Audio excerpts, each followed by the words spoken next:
So many people use their flash this way, and I don't understand why. Well, like, I understand why. I'm gonna show you how you should be using your flash.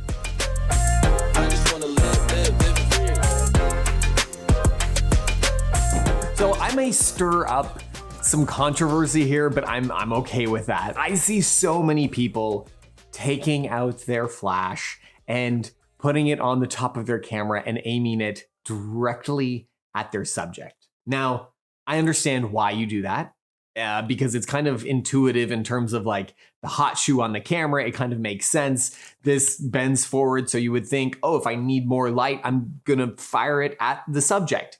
And I think a lot of this comes from using film, especially with using TTL. The kind of whole system lends itself to aiming the flash right at the subject. And I really don't think you need to do this very much. The only time I do this is for a very specific stylistic reason. But I would say for 93.2% of the time, I'm using what's called bounce flash. But before you say, okay, Luke, I know how to do bounce flash. I don't know what you're talking about. You're making this sound like this is some revolutionary thing. It's not. I understand it's not revolutionary, but I even see so many people using bounce flash incorrectly. And then they say like, oh yeah, bouncing the flash isn't that great. I don't like the look of it, blah, blah, blah, blah. However, just hear me out here. Just listen to my thoughts. I have kind of 4 things that I'm going to walk you through, and let me know. Let me know if this is just like the most basic thing ever, or if you've learned something. Let me know in the comments. I love to know. So first of all, the really important thing when you're figuring out how to use your flash is first determining a style. What are you looking for in using a flash? So for me, I'm always using a flash. I'm using it, like I said, for 93 point whatever % of the time. I'm using flash to make it look like there is no flash. I want it to look like it's beautiful window light coming in, even if there is no window there at all. Or maybe there is a window, but there's not much light coming out. So my goal is always to make it not be distracting at all. I don't want the flash to be distracting. I want it to blend in perfectly so that no one has an idea that flash was used. Personally, why I started doing this so much and how I really learned really well how to do it was because I've worked pretty closely with a few kind of high-end interior designers. I've had a few clients over the year that I've worked with, during the week when I'm not shooting weddings. And when you're doing kind of work like that, it's the opposite of real estate photography, right? You want it. It's all about the design. It's all about like natural feeling light, really beautiful. And you definitely don't want it to look like flash has been used. And so I think doing that over the years has really kind of attuned my eye to making sure that, my own work doesn't look like there's been a ton of flash. Okay, so number 2, let's get into some really like practical tips and steps in how to make your flash more natural looking and way better than firing it directly at your subject. The main way in doing this is to take your flash and bounce it off some type of surface before it reaches your subject. When people try, bounce flashing for the first time, what they often do is instead of putting it right at their subject, they just aim it up. And they're like, oh, the lighting doesn't look very good. It creates like, big shadows under your eyes if the light is coming directly down. And that's the number one mistake people do when they try bouncing their flash is they just bounce it right at the ceiling. My number one tip in getting better at bounce flash is think about where the natural light would be coming from. One thing to think about is where would a window naturally be?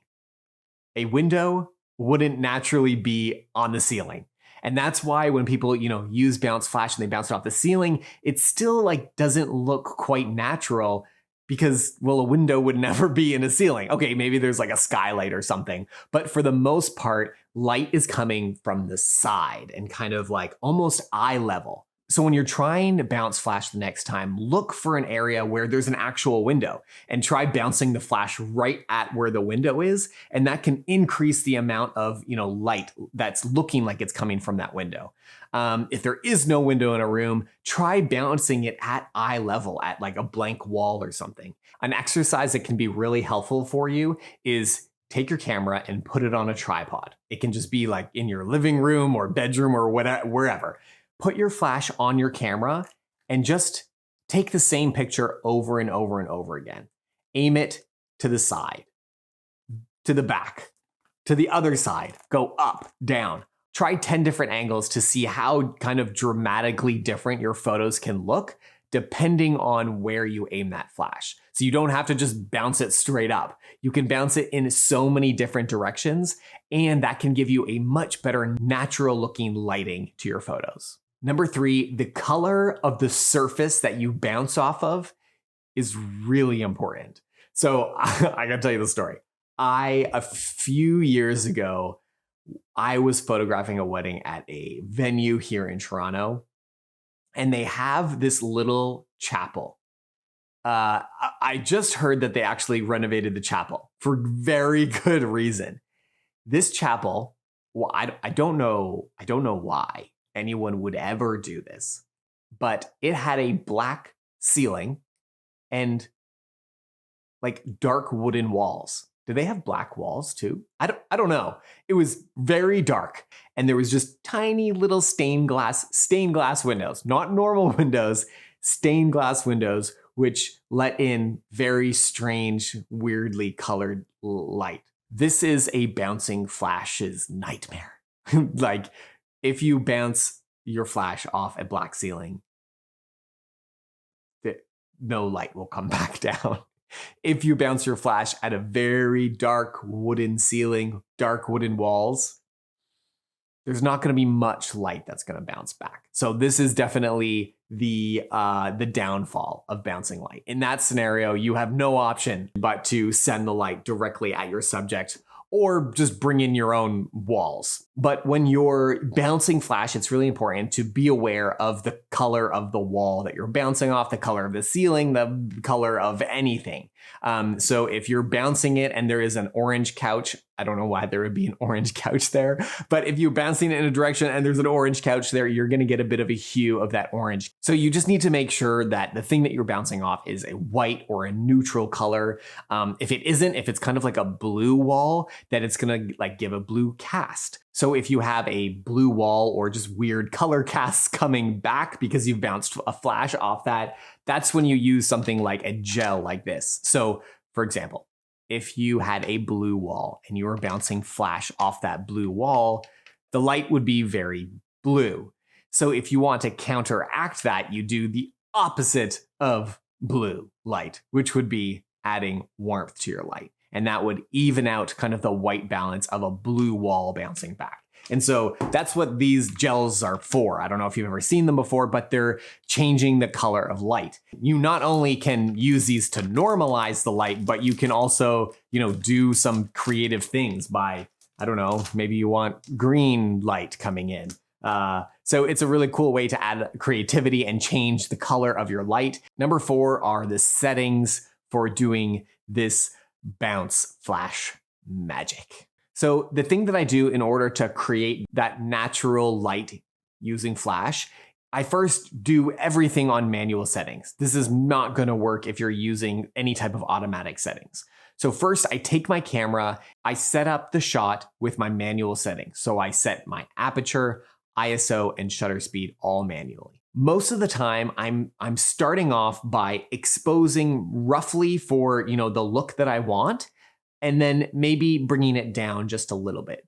And then what I do is I add in the flash. I add in the pop of flash. So I'm not trying to light the entire scene with just my flash. When you light the entire scene with flash, that's when you start getting things to look very flashy. When you're learning how to do this, it's a lot of trial and error. But this is how you start. You first set your flash on full manual mode. You don't use any automatic settings, don't use TTL, use full manual.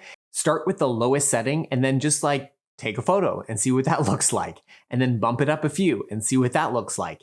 And then you can start seeing how adding more and more flash is kind of modeling light into your photo. And then you just like keep going until you like what it looks like. My thought process is that I like to use as little flash as possible. And so I just add it at little increments until it does for me what I need it to do. So hopefully that was helpful in learning to use flash the right way.